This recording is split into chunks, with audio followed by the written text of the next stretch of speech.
ఈ బిజినెస్ ఏదైనా మీ ఊర్లో ప్రమోషన్ చేయాలంటే అది సుమన్ టీవీతోనే సాధ్యం. ఇప్పుడే సంప్రదించండి.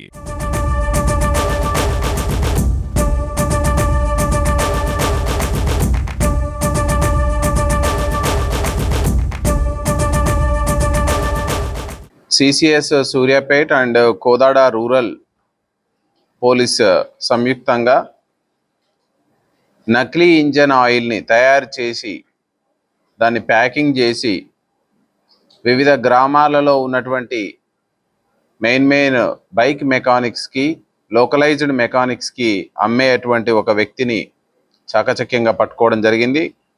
అతని నుంచి 2 లక్షల విలువైనటువంటి నకిలీ ఇంజన్ ఆయిల్ వివిధ కంపెనీల బ్రాండ్ పేర్లతోటి, వివిధ కంపెనీల లోగోలని, వివిధ కంపెనీల యొక్క నేమ్ని, బ్రాండింగ్ నేమ్ని యూజ్ చేసుకొని ఈ యొక్క బైక్ మెకానిక్లకు తక్కువ ధరకి ఈ ఇంజన్ ఆయిల్ని సప్లై చేస్తూ, ఆ ఇంజన్ ఆయిల్ని బైక్ మెకానిక్లు వివిధ కన్జ్యూమర్స్కి బైక్స్ యొక్క సర్వీసింగ్ అప్పుడైతేమి, వాళ్ళ యొక్క ఇంజన్స్ సర్వీసింగ్ అప్పుడు వీటిని వినియోగిస్తూ ఆ యొక్క బైకులు, ఇంజన్స్ అన్నీ త్వరగా చెడిపోయేటట్టు కారణమవుతున్నటువంటి ఈ ఇంజన్ ఆయిల్ వ్యాపారం చేసేటువంటి వ్యక్తిని మనం పట్టుకోవడం జరిగింది.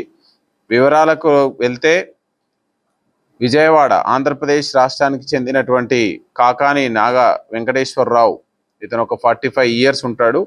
ఈ ఓల్డ్ రాజరాజేశ్వరిపేట విజయవాడ ఎన్టీఆర్ జిల్లాకు చెందినటువంటి ఇతను మంచి విద్యావంతుడు. విజయవాడలో పాలిటెక్నిక్ ప్రభుత్వ కళాశాలలో డిప్లొమా చేసినాడు ఇన్ మెకానికల్ ఇంజనీరింగ్లో.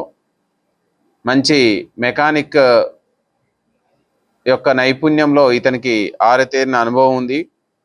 ఇతను 1998 నుంచి విజయవాడలో ఉన్నటువంటి లూబ్రికెంట్ ఇంజన్ ఆయిల్ కంపెనీలో ఇంజన్ ఆయిల్ ల్యాబ్ టెక్నీషియన్గా పనిచేస్తూ మంచి ఈ ఇంజన్ ఆయిల్ తయారీలో మంచి అనుభవం గడించినాడు.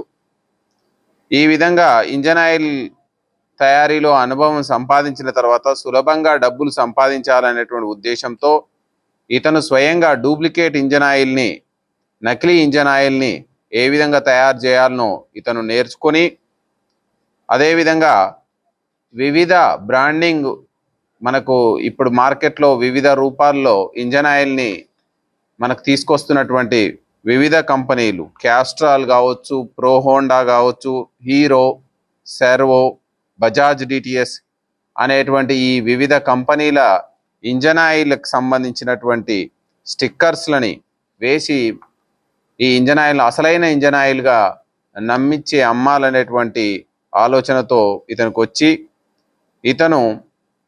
ఇతనికి తెలిసినటువంటి వ్యక్తుల ద్వారా అతి తక్కువ రేటుకి ఈ నకిలీ ఇంజన్ ఆయిల్ను డ్రమ్ముల రూపంలో, డబ్బాల రూపంలో కొని, ఆ తర్వాత కోల్కతా నుంచి, వివిధ రాష్ట్రాల నుంచి ఈ యొక్క వివిధ కంపెనీల, బ్రాండింగ్ కంపెనీలకు సంబంధించినటువంటి డబ్బాలని, ప్యాకింగ్ డబ్బాలని, లేబుల్స్ని, స్టిక్కర్స్ని పర్చేజ్ చేసి, ఆ స్టిక్కర్స్ని వీటికి అతికించి ఈ నకిలీ ఇంజన్ ఆయిల్ని అందులో నింపి ప్యాకింగ్, లేబులింగ్ చేసి ఈ మన సూర్యాపేట జిల్లాలో కోదాడ, హుజూర్ నగర్, నేరేడుచర్ల ప్రాంతాల్లో ఉన్నటువంటి బైక్ మెకానిక్లకి అమ్ముతూ వస్తూ ఉన్నాడు.